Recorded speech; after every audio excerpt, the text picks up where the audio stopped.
Haurtzaro ikastolako DBH lauko ikaslea gara eta egin dugun proiektua kamioia da. Sistema hidrauliko batez kamioiaren sistema neumatiko batez kamioiaren kajerak altxa egin behar du.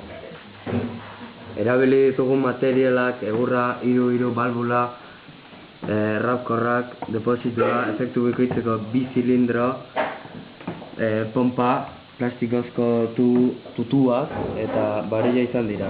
Erabilitako erramintak zerra mailua, erregelak, zerra elektrikoa eta daratula elektrikoa izan dira. Pompari sakatzen zaionean airea depositura biltzen da, orduan balbularen bitartez airea efektu bakoitzeko zilindroetara joaten da ateak ireke. Balbulari beste aldera emanez efektu bakoitzeko zilindroa den airea beste aldetik sartzen da eta kajera altxatzen da.